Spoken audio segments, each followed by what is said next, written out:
At the beginning of every episode, I try to record a different opening, and I always just end up back at, "Hello, friends, and welcome to episode 693 of the Juicebox Podcast." It's classic.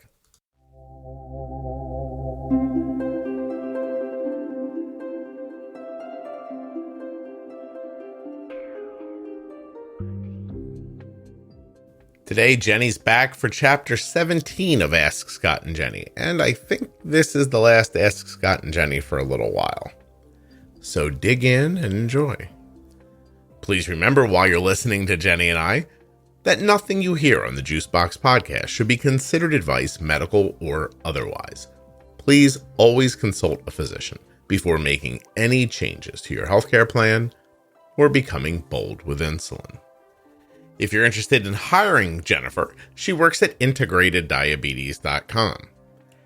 Also, if you have type 1 diabetes and are a U.S. resident or are the caregiver of a U.S. resident who has type 1 diabetes, you can go to t1dexchange.org/juicebox. Join the registry, take the survey, help people living with type 1 diabetes. It's completely HIPAA compliant, absolutely anonymous, and supports not only people living with type 1, but the Juicebox Podcast. And I'm the Juicebox Podcast, so you'd be helping me out. t1dexchange.org/juicebox takes fewer than 10 minutes.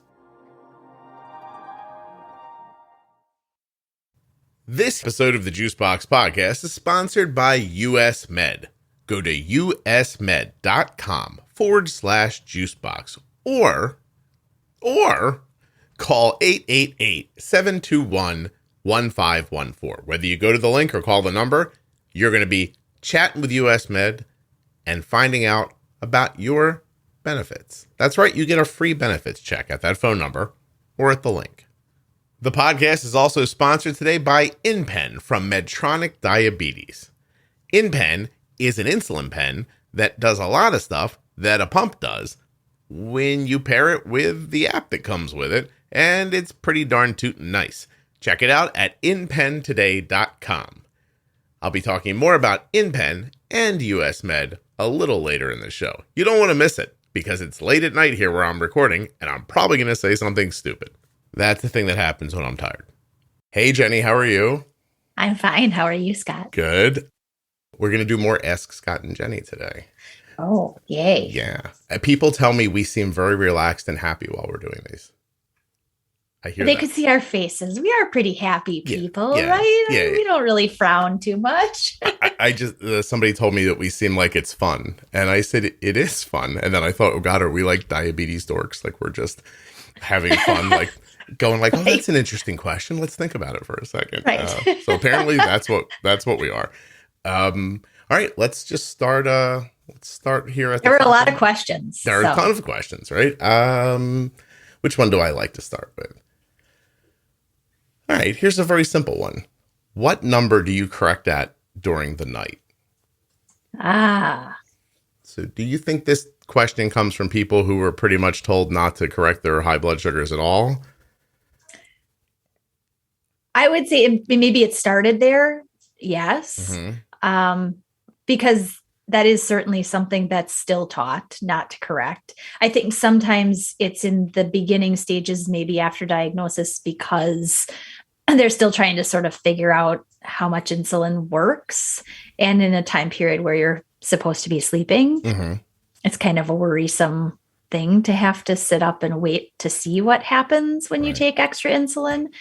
But honestly, it kind of boils down to knowing that your settings are right. It's knowing how insulin works for you. How much does it take for this amount of insulin to do the job? Yeah. And overnight, I mean, unless you talked about a lot of the variables we've already talked about, things like pizza and fat and blah, blah, blah, or exercise, overnight, if you've got your insulin sensitivity factor pretty dialed in, you should be able to correct a value and take the dose. If you're using a pump first, you should be able to take the correction offered, and it should get you to the target that you've got set in your pump or pretty close to it. Right. So I think in terms of defining a number, it also starts with defining what's the target you're aiming to sit at. Yeah. If you are comfortable at 110, then you're probably not going to be correcting a 115, right? But if you really want to sit at 85, then you're probably going to correct the 110 to be able to get down to that. So I see this question like coming from two different perspectives. So if you were to ask me, where would you correct a blood sugar? I would tell you it wouldn't matter if it was overnight or during the day, or if we were in a car ride or at the top of, a mountain. Although at the top of a mountain, maybe it would, because there would be some differences. Yeah, there'd be differences there. So there's a bad example. But Jenny makes the point already. If you trust your settings, then you could correct a 95 blood sugar without making yourself low, right? Correct. And Arden's using a DIY loop. So, her loop is correcting at 90. So there's the answer. If your settings are super tight and you know what's going to happen is going to happen, then you can correct anything. But I tend to think that this question comes from people who are maybe more new to the podcast, maybe, or are seeing like wildly out of control blood sugars. I read this question as, what number is high enough that I put in insulin, I'm not going to make a low blood sugar later? And I have to tell you, I think the answer to that question is go listen to the pro tips so that stuff doesn't happen to you. Agreed. At least not all the time or often, right? Those random, we talked not long ago and I was like, I had this horrible high blood sugar overnight and I didn't hear my alarms. And you know what? Things like that, they can and will happen. But overall, as I've said, and as the pro tips definitely cover, it's if you know that your settings work well and you're not happy with the number that you see when you wake up to go to the bathroom at night or your alarm goes off or something, right, you should be able to correct that number and get to the one that you really want to sit at. So I don't think it's necessarily defining what number to correct above. It starts with, where do you want to be? And if you're not there, do you know that taking extra insulin to get you there will do it without causing a low? Yeah. Now, some practical thoughts from me on this would be, if you see a 200 blood sugar and you aren't sure how to safely bring it back to 90, if that's your goal, at least whack something out of it. Like throw in something. Like if you could make a 190, 150, well, better than 190, right? Take something out of it. Put in some sort of a bolus. And actually these moments are where you really learn, because I can't tell you what number to correct at or how much to correct.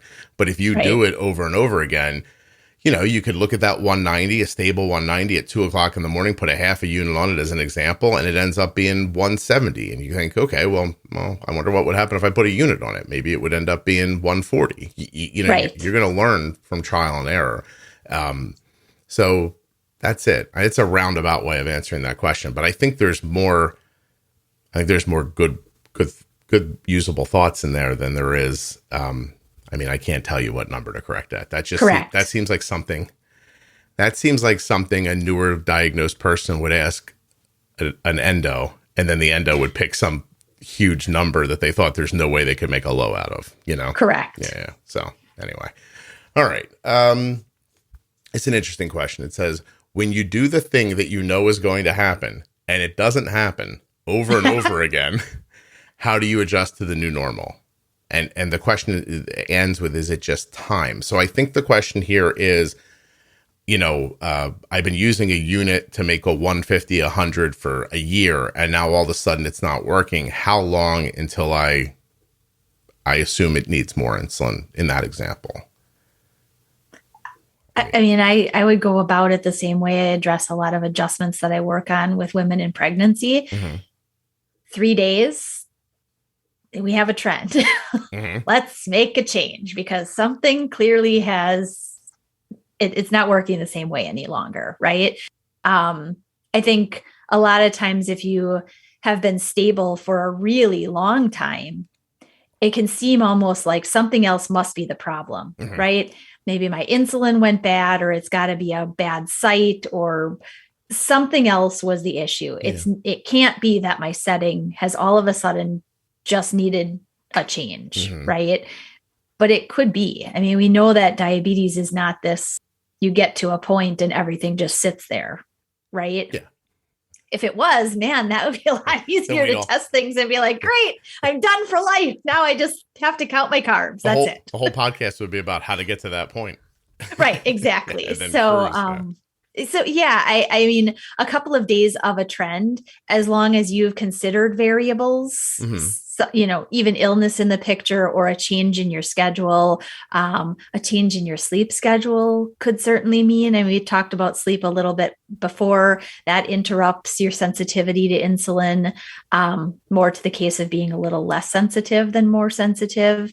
So if there aren't any known variables in the picture, nothing that you've really changed, then I'd expect that you probably need to retest and say, okay, 1 unit doesn't drop me 100 points anymore. I guess I'm going to have to use a little bit more. I'm going to change my ratio, or my normal sandwich at lunchtime or salad used to take 2 units of insulin. And now I'm getting higher or lower maybe after, and it's been a couple of days. Yeah. Change a ratio. In my mind, I'd look at, so the first thing I always do is I go to gaps of time where there are no active meals or active boluses, and I look for stability, because that's how I think about basal. Yep. Like basal should be pretty easy to check in those moments, especially if you have a CGM, is I guess what I'm saying. So if I find stability in those moments, and that stability exists at a number I'm happy with, I think, okay, then basal's good. Maybe this is just carb ratio. Maybe I'm not pre-bolusing enough all of a sudden. Like, who knows? Like, that's where I would end up looking after that. Yeah, I think so. And as far as time goes, I don't know. I mean, if 3 days seems to be the standard for people, and the question is specifically about once it's set in stone that this is new. So yeah, I mean, 3 days is reasonable to me. Mm-hmm. And I would say within that defined time period that you're analyzing, it's not like when I notice things that change, it's not that I'm just letting things sit higher or lower to actually see. I'm adjusting within that time period so that I'm not left consistently high or consistently too low. And sometimes enough of those changes within the analysis time period gives you a good vision then for how to change the rate or the ratio by day 3, let's say. And I say, just don't forget what you changed it from, because if magically a day or so later, it turns out you were sick or something like that, and you didn't know it, you don't want to forget what your ratios were so you can go back to them, because that has happened to me before. I'm like, wait, it worked before. What was it? Right. What did I change it from? It's funny. I'm getting a new phone, and I was going back through all of my pictures, and I'm amazed how many of my like screenshot photos are of my like diabetes stuff. Like, I changed this to this, or look at this super awesome, like completely just flat day or whatever. I was away for a few days, and we had to change Arden's insulin sensitivity. And I said, screenshot those, send them to me, and then change them, because I'm not going to remember either of you. Ooh, here's an interesting one.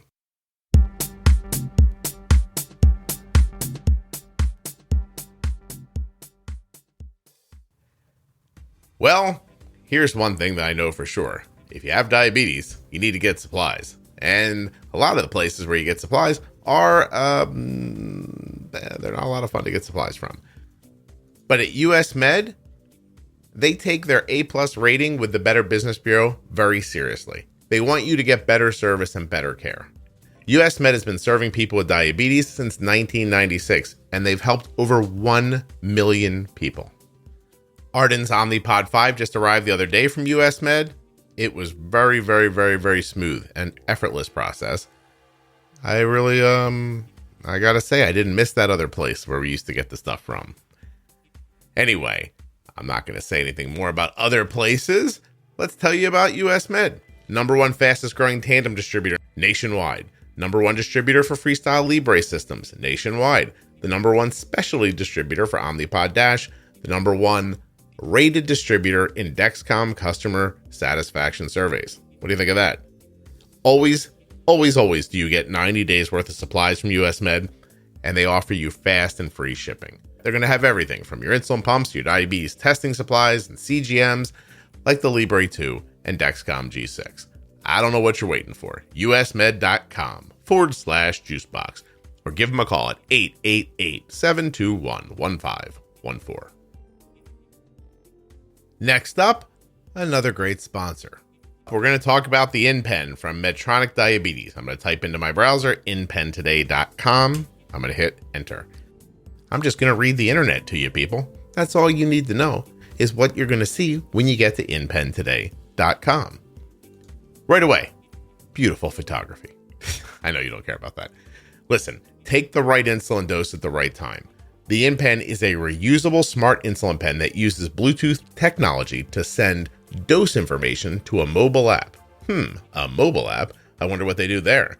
Well, that mobile app offers support with dose calculations and tracking. InPen helps take some of the mental math out of your diabetes management. You're going to be finding a dosing calculator, dose reminders, carb counting support, digital logbooks over there on that app. Do you understand what I'm saying to you right now?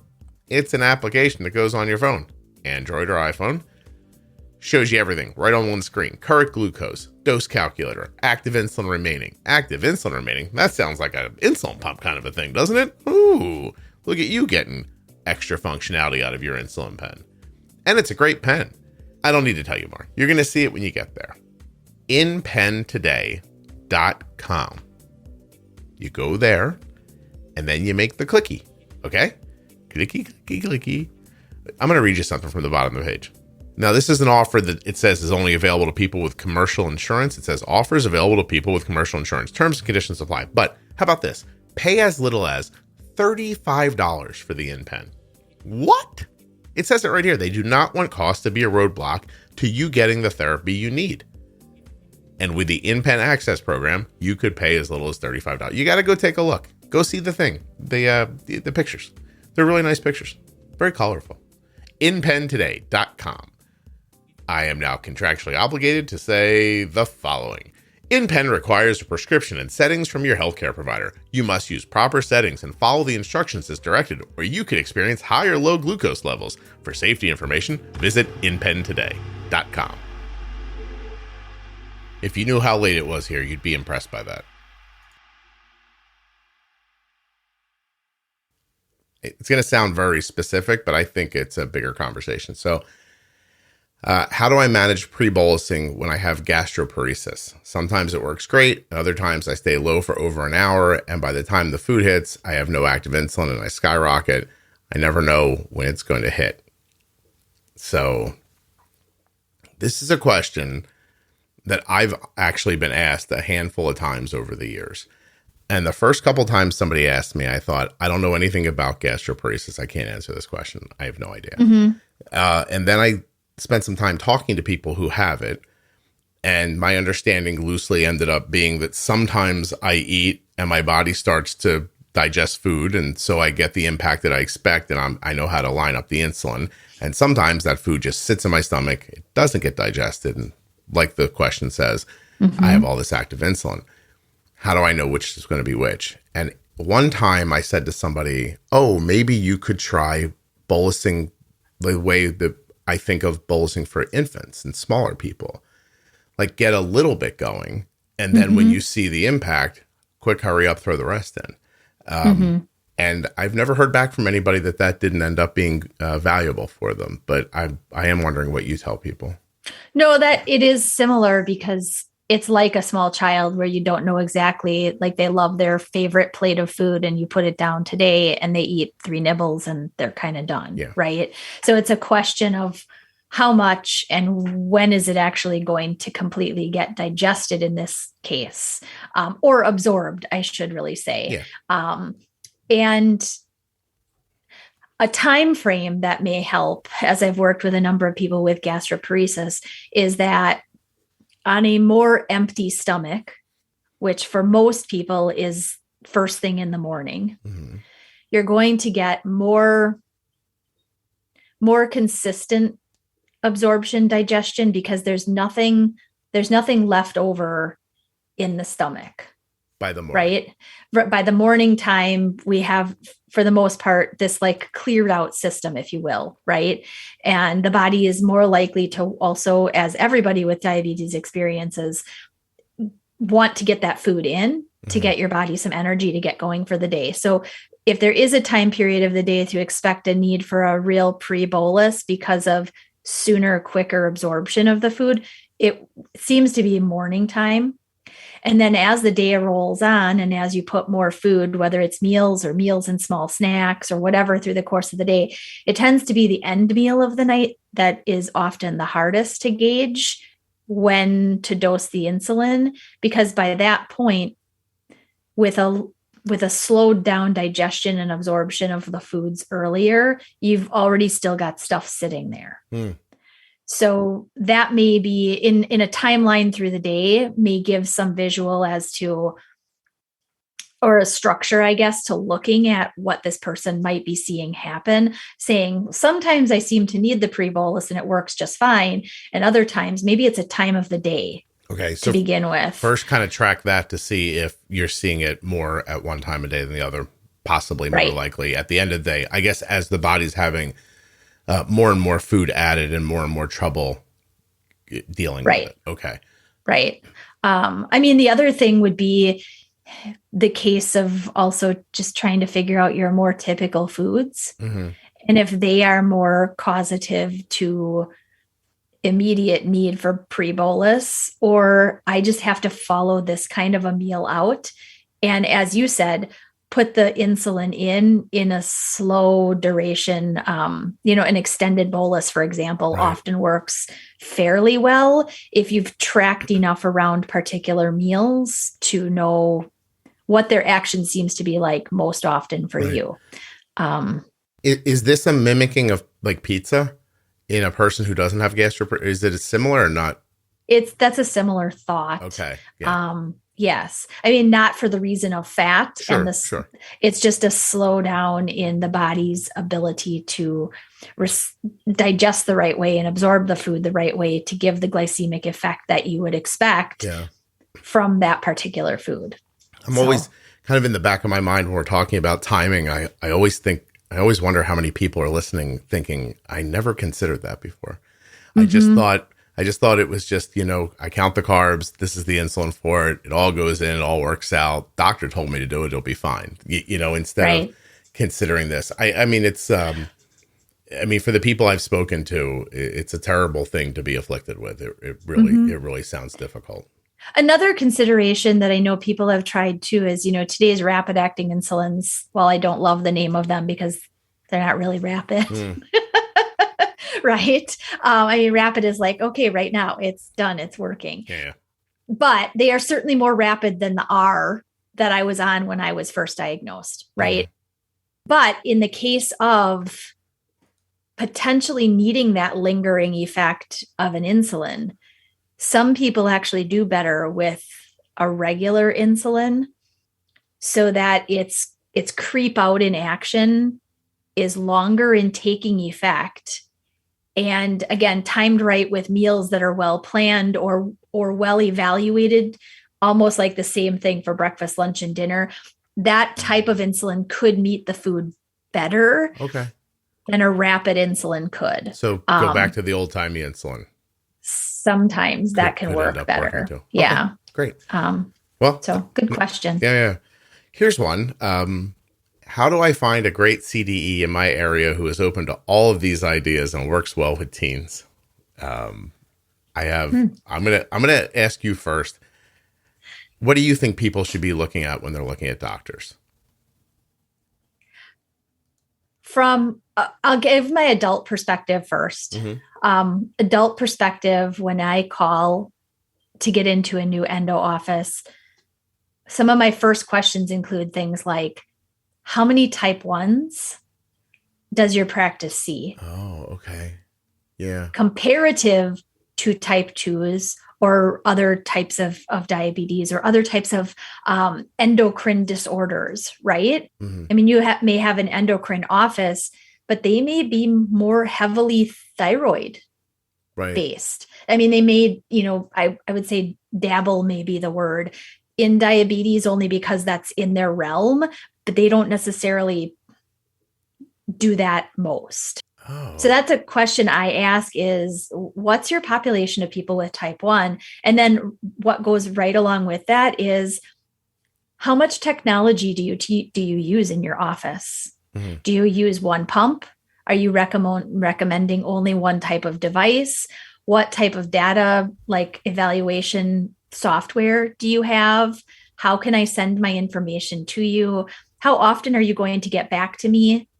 I have a lot of questions. I'm trying to really do better. I need somebody to answer questions weekly for me. Is there somebody in your office that can do that? Do you have another question about just the endocrine office? Do you have a CDE in your office? Do you have an educator who works physically in your office with your practice? Because again, then there's a little bit more collaboration in terms of the endo and that educator. They know each other. They're going to be more on the same page, if you will. Right. You're not going to get information from one that's kind of contradicted by the other. Yeah. Which can make your decisions hard then, because then you sort of feel like you're stepping on somebody's toes if you're going outside of what one recommended. It's a terrific response because Arden still goes to a children's endo. Mm-hmm. It's, as you were saying it, I'm like, gee, Scott, that's so obvious. Like, how did you not think that? But it shocked me. I thought, an endocrinologist might not be well versed in even in diabetes, right? Like they could be doing. Anyway, I was like, wow, that's such a great answer. I never thought of any of that. No, when we moved to Northern Virginia or the DC area, and I was on the search for an endo there, I went through 3 endos before finding an endo who actually met my need. Because what were some of the reasons you didn't like the ones you found? The initial person just was not up to date. That's the best way to say it. Mm-hmm. They were just not up to date with keeping up with how people were managing today. They were very much too old school. Mm-hmm. And the second office was not enough. They had technology, but they were very much toward one type of technology. Gotcha. And just really were not keen on the others. Not that they wouldn't allow prescribing, but they just didn't know enough about them. And that wasn't cool to me. So one of the companies sent really great bagels and pens that wrote really well. And so that was the pump they talked about. I gotcha. Yes. I gotcha. Pretty much. Right. Yeah.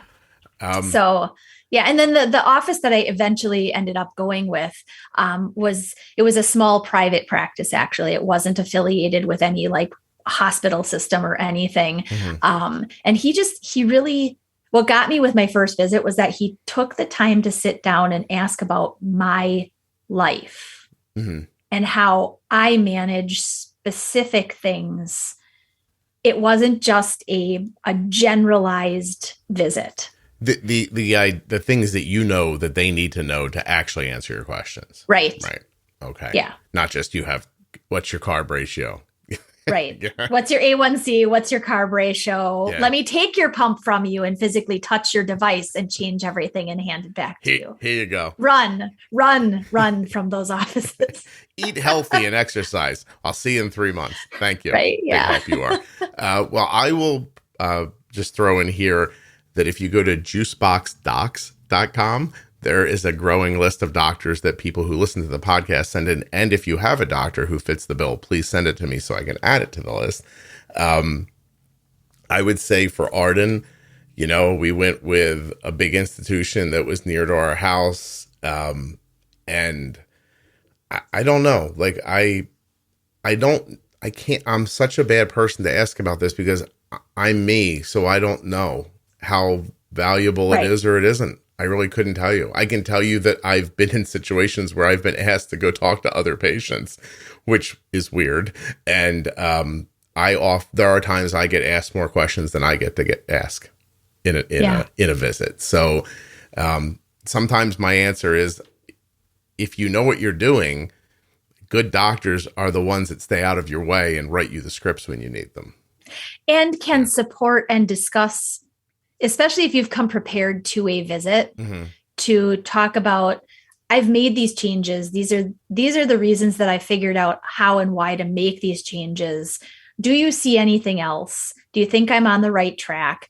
And if you've got a good doctor who can sit down with you and go back and forth and discuss, then you've got somebody who, is good. Right. If not, and all they really just want to do is look at data without any explanation to it, then. Hey, I find value in the fact that Arden's doctor can do her A1C and it goes through my insurance. Okay. And we don't have to go to another lab to do it. Like, to me, that's like a bonus.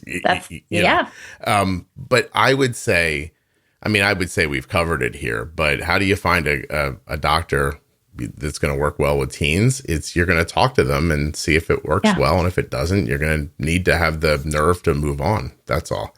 And honestly, in today's world, like I had none of as a growing up child, teen, the online community is quite a good resource. And people give their honest opinion.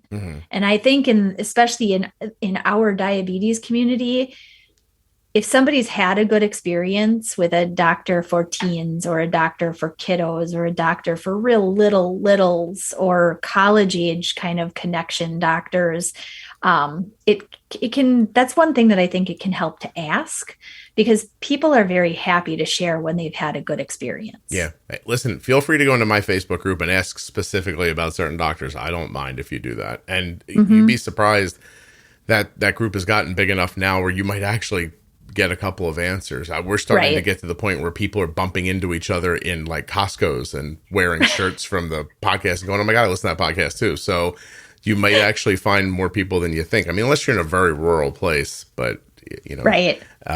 Okay. Well, thank you. So here's a question I have no idea how to answer. There's a stomach bug going around.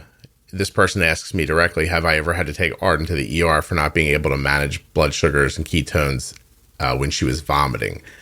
Seems like it's a common thing to have happen with illnesses that cause vomiting. I will tell you that when I see this time of year comes up and people start posting about my kid's throwing up, what do I do? I'm thrilled that I made that Facebook page because people who know what to do come pouring in. I don't think Arden's ever vomited in her life. Wow. Yeah. She doesn't get... That's amazing. She doesn't get sick. No one here throws up. Like, we're not a throwing up family. So Arden's never vomited. She gets sick incredibly infrequently, which I think is just obviously her stellar autoimmune system is just very strong. It can kill nearly anything, Jenny. In one way. Oh my God. Your thyroid, your pancreas, an illness. It runs roughshod over everything. Just get rid of it. Yeah. But she just doesn't get sick like this. She's never had a stomach virus. And Arden's also, she's a bit of a warrior.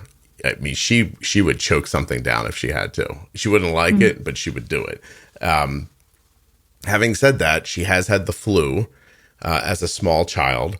And I do remember that week of my life very unfondly, which I don't think is a word, but it was not I also had the flu. So she had the flu, I had the flu, and she was only a couple of years into diabetes, and we were still using needles and a meter. And I remember giving her like small sips of Gatorade to try to keep her.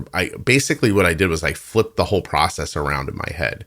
And I started thinking of, instead of how does insulin bring blood sugar down, I started thinking about how do carbs bring blood sugar up? Like, how do I bump bump and nudge the other way, basically. And that is what we ended up doing. There was a time I actually gave her a lollipop to suck on because I thought, this is it. Like, she's going. Like her blood sugar was falling during this flu. She wouldn't eat anything. And I pulled out a lollipop and I was like, here, suck on this. And that worked. I don't know, though. Like, I saw a lot of people talking about it recently. So has it been going around? It has. Honestly, I would say in the past month, I've had so many kiddos who have had some stomach bug of some kind. And I think defining too, I would hope that these days most people realize that the flu is not a stomach bug. Right. Two different things.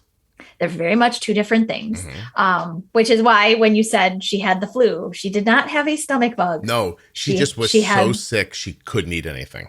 Yes, which correct. Gave us a similar problem, Correct. Yeah. But a true stomach bug usually runs its course pretty quickly for the most part. It's usually about 48 to maybe 72-ish hours.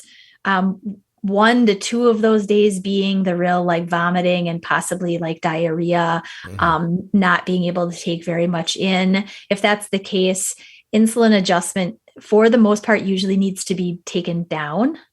If you're thinking about digestion, you don't get as much absorption even with the things that you are able to possibly take in. It just gets passed through. So which brings in the concept of, well, what do I do about dropping blood sugars, right? Overall, with a stomach bug where food intake has really taken a nosedive, taking insulin doses down by 20, 25, 30% in a base basal amount. And then for any food that is able to be taken in, whether it's Gatorade or popsicles or Jello or, some type of electrolyte beverage with some carbohydrate in it, don't dose unless you know that it's going to stay in. Yeah. Really. No, that was the one that was the moment where I thought, I mean, if her blood sugar goes to 150 or 180 or 200, I'll bring it down slowly from there, but I'm not going to try to get ahead of it when I don't know what's going to happen. Right. Yeah, exactly. Sure. So it's cautionary and kind of the question of, well, when do we end up going to the emergency department? Right. I mean, the sooner that you start, not that you're not paying attention already to blood sugar, especially with the technology we have today, it's kind of hard to ignore what a CGM is showing you. But in the case that you've been paying attention, and you can start to see things happening one way or another, make adjustments sooner than later is really it, right? Okay. Fluid status is also really important with a stomach bug, because if food or anything is coming out either way, you're really losing hydration. So you have to make sure to replace that. Hydration often is more of the reason that I see people end up going in, because they literally can't keep anything down. Okay. Which then with diabetes, water or anything, they just can't keep anything. Then we're looking at DKA, right? Yeah. We're looking at even DKA at a much lower value based on the fact of ketones, right? I mean, you could be in DKA at a lower glucose value because ketones have climbed so much because you're dehydrated, you're not putting any food in, you're right. So there are bigger things in the picture there that do need to be managed. I always also recommend that if with diabetes you go to the emergency, as soon as you get there and you know that you're going to be at least admitted to the emergency department, ask for an endocrine consult. Okay. Right away. Yeah. Right away, because I mean, emergency doctors, they see everything. They're a really good team of people, but diabetes is not their specialty. It's just not. Don't let them take your insulin pump off. Don't let them disconnect your insulin or not give you your insulin. If you've got a basal injected insulin, bring it along with you for the safety of knowing that you could give it if you needed to. But I think that's the big reason that I always say, let's get an endocrine consult going there, because you need somebody on your team who really does understand because a bit better. Right. Because you can't, even though you're in this fairly dire situation, you can't stop taking insulin because you're going to go into DKA. And it could be a person who sees a low blood sugar, their first thought might be, we'll take the insulin away. But your thought's got to be IV glucose drip. We'll fight this that way. Right. Yeah. Okay. It's funny, as you were talking about this, I swear to you, all of my anxiety from the first time someone explained this to me when Arden was first diagnosed came rushing back into my chest, because I remember thinking, so there's going to be a time when this process in her body that we have to keep going artificially with this insulin becomes impossible to keep going. And if we stop the insulin, she's going to just die a different way. Like you like that is how it felt when she was little, you know? You really made, I got flushed while you were talking. Sorry. No.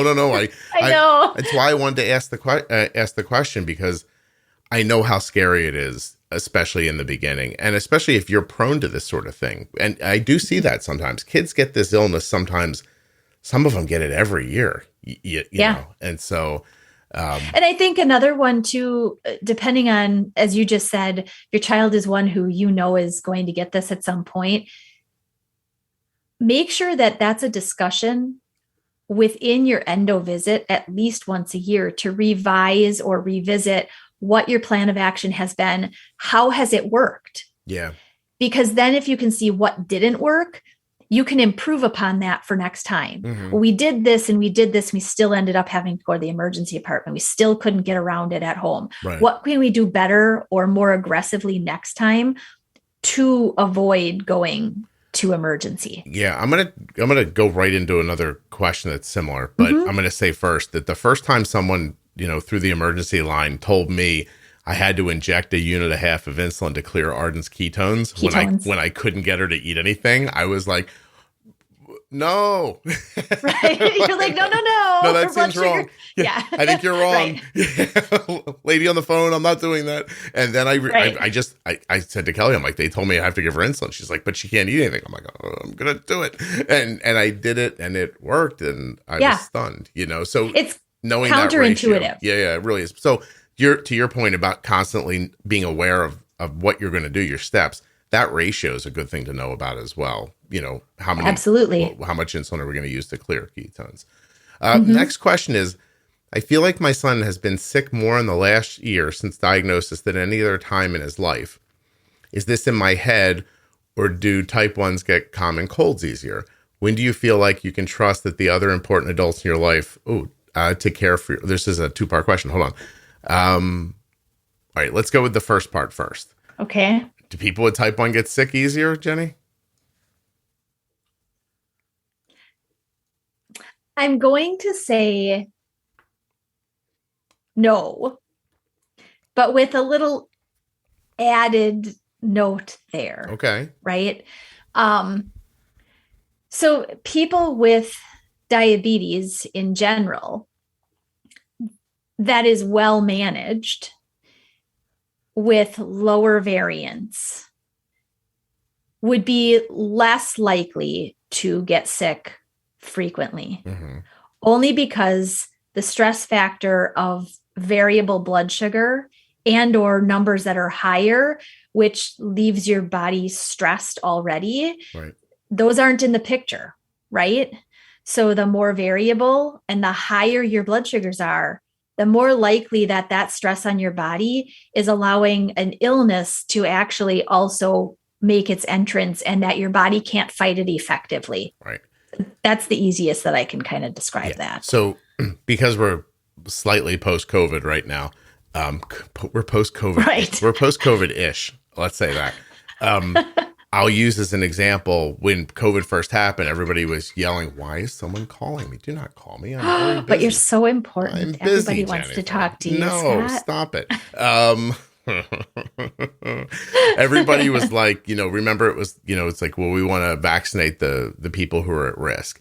And then there's that big argument that you hear people say, well, I have type 1 diabetes, I'm at risk. And then someone says, I have type 1 diabetes. That doesn't put me at any more risk than anybody else. And you're like, right. Okay, great. It's going to be fun online. Anyway, right. To your point, that someone, I'm going to just use you as an example, who, eats a pretty clean diet and whose blood sugar is very stable and managed and lower, almost normal. We've never asked your A1C. Isn't that interesting? We've never once said that. Wouldn't it be great if it was 8? If you were like, oh my God. Wouldn't it be great if you're like, oh, I'm a pretty steady 7, 8, right around there usually. And everybody'd be like, why have I been listening to this stupid podcast? Scott would be like, oh my God, what have I done? I'd be like, Jenny, you're not coming on anymore. What? Anyway, I'm not going to ask your A1C. Okay. But somebody who's got it just cracked me up. I've never thought of that before. Isn't that funny? We've been doing this for years, and it's never occurred to me to ask your A1C. Yes. Well, I'm happy. I mean, I don't care. I talk about it all the time. My patients ask me and I tell them all the time. So my last one was 5.5. Oh, so. Thank God. I mean, for me, not for you. There you go. Well, that's very nice. So somebody in your situation, I would think that for reasons you just stated, you're healthier to begin with, right? And that I don't know that other people see 180 all day as, because it might be the best they've ever been able to accomplish, you know? But to give an example, last night, so Arden's working on this big project for school and she got all like hunkered down with it. And I wasn't home and she's been doing more on her own. And I think her sight went a little funky or she was too sedentary or something happened. And Arden had like a 175 blood sugar for like 6 hours. And by the end of the night, she's like, my back hurts and my ankle is sore. And she did not feel good from her blood sugar just being 170 for like 6 hours. So, you know, if you can think about what that could do to somebody over 6 hours, what if you're always living like that? You know, like what else is happening to your body? So, so just getting type 1 diabetes does not make you automatically a more sick person. Right. No, it does not. If you're not maintaining your blood sugars, that could be difficult on your body. It could be difficult. Correct. Okay. Yes. We have so many questions here that are right around this, and we have a couple minutes left. So why does blood sugar either go low when sick or high, and then after illness, sometimes you need a higher basal? Is that higher basal temporary? So isn't this different for everybody, how illness impacts you, or not really? I've found that it's definitely different for everybody. I would say the grand majority of people, it is if you have something like a respiratory bug, sinus infection, some type of bronchial something or another, you will usually experience a rise in insulin need during the illness. In fact, after having had diabetes long enough, you might even find that going back in your records, before you even had symptoms, you had higher blood sugars for a couple of days. And they may have seemed odd. And then finally, one morning, you wake up with stuffy head, kind of sore throat, you know, not feeling the greatest. Those climbing blood sugars, even before you were symptomatic, are often because your body was fighting something off. It was trying to manage and deal with something, right? Yeah. But most people have a higher insulin need during an illness, especially the height of the illness, really where you're not feeling well at all. And then sort of a slide back down to where you were before. Okay. A baseline of need. Right. Stomach bugs can be a little different. Stomach bugs could reduce your insulin need during, and because it takes some time for your digestive system to recoup, in the aftermath, your insulin needs could actually stay low for a week, give or take. And then they start to go back up to more normal. If you're the kind of person who's found that an illness really drops your insulin needs, and then after your insulin needs climb up, I mean, do they climb back up to where you were before you were sick? Then they're not necessarily higher. They look higher than they were while you were sick, but they're just kind of going back to where normal. They were. Right. Hey, this is an offbeat question, but do you take probiotics, or do you? I do take a probiotic. You do, like every day. In the morning. In the morning, okay. Yeah, a refrigerated one.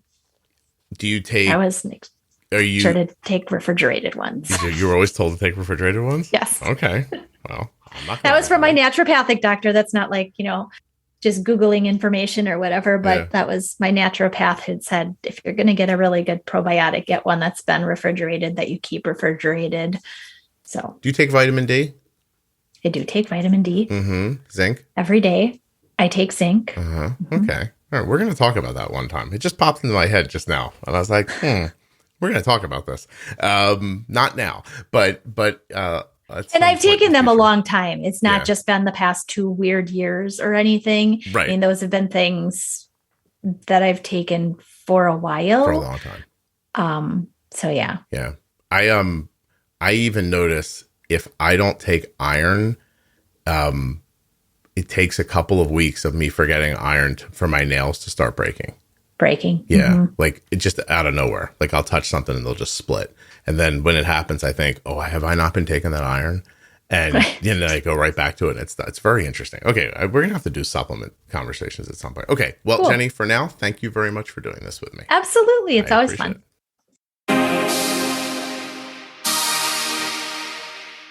Jenny Smith is on the show, and everybody loves Jenny.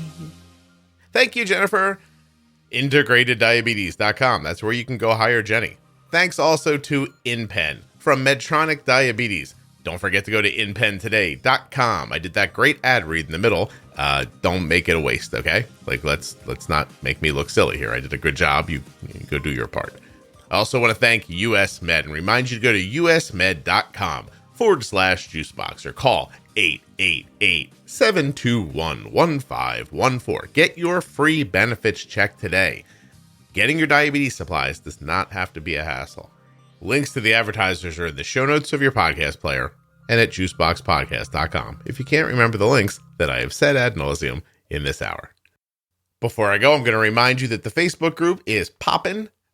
Juicebox Podcast Type 1 Diabetes on Facebook. It's a private group, so you're going to have to answer a few questions to prove to the Facebook overlords that you're a real person. But then after that, you're right in. Did you hear that? I gave you it's like a sound effect, really, but it's just my hands rubbing together. But right in. What else do I want to tell you? Diabetes pro tips are available at juiceboxpodcast.com, in your podcast app at diabetesprotip.com. But if you're going to use your app, just go back to episode 210. That's where it begins with an episode called Newly Diagnosed and Starting Over. Can't remember that? Join the Facebook group. Go up to the featured section. There's beautiful lists right there of all the series, not just the pro tip series, but defining diabetes, defining thyroid, the variables series, how we eat. There's so many to choose from. Actually, I can't remember them all now, which is why I just said there's so many to choose from. What else do I need you to do? Well, have a good day. I mean, I definitely want you to do that. Have a good day. I had a good day today. Drink plenty of water. You know what I mean? Like, stay hydrated. They say it's good for the skin, your eyes, clarity. If you're using insulin, keeps that insulin moving around your body very nicely. You do not want to be using man-made insulin without being hydrated. It's going to get funky town on you. Drink a glass of water and then have another one. What else? Have you said hello to a stranger recently? I always find that to be uplifting. Maybe some eye contact and hey, how are you? Or good day. That kind of thing. That works. Let somebody in traffic. That's a good thing to do too. Somebody wants to get over, just go, yeah, come on over. Makes you feel good. Makes you feel relaxed inside. Like, I did a good thing. You know, and it doesn't hurt you really. You can just pass them later. Anything else? What do you do to kind of give back to the world and yourself, to yourself personally, inside, your deepest, darkest self? How do you lighten that load, right? You go for a walk? You sing in the shower? Do you sing in the shower? You crazy kid. You do, don't you? I don't. I watch YouTube videos in the shower. Nobody else does that? Am I being mocked silently through the ether? I don't appreciate it. Yeah, like throw up a YouTube video. I throw it up on the side of the shower. You know, check it out. Learn something new. Sometimes I'm learning about like computer stuff I need for the podcast or cars or I don't know. Comedy. A lot of times it's comedy. Yeah. I just found a guy the other day I really liked. What's his name? Sadiq Ali Sadiq. I think it's Ali Sadiq. I found him interesting. Told a good story. Let me see what his name is. I'm really sure it's Ali Sadiq. It is. Really funny guy. Actually just put up his last special on the YouTube. I really enjoyed it. This is not usually what we talk about here, but Ali Sadiq, I thought you were funny, man, and trying to tell other people about you. Told a great story. Good storytellers are hard to find. What else do I want to say to you? It's very late here. My eyes are bugging out of my head. You know when your eyes get like hot because they're dry? I'm up to that part right now. I should go to sleep, right? This is the last thing I have to do tonight. So I'm going to do that. I'm going to say this. Thank you so much for listening. I really appreciate it when you leave ratings and reviews for the podcast, especially when they're good ratings and reviews, like 5 stars. And you're like, oh my God, I love this podcast. Like stuff like that. That stuff I love. I love it when you join the Facebook group. Very proud of. You can catch me on the Instagram if you want to. Please go to the T1D Exchange and take that survey for me. T1dexchange.org/juicebox. Really, honestly, Can I just speak to you like people for a second? Like I know in the beginning, I'm like on a time limit and I'm like T1D exchange, but it really is easy to do. And your answers, which are also simple answers to simple questions, genuinely help people with type 1 diabetes. It really genuinely helps people. And I get money. And then I take that money and I buy computers and I pay for my electricity. I get food. I send my kids to college. I buy gas for my car. You know what I mean? I keep myself going. And then like me, I'm like all like kind of like, financially okay. And then that allows me to make the podcast. You understand commerce, I imagine. But this is why that's important. I get money through the ads. I get money when you fill out the survey. The survey actually helps people.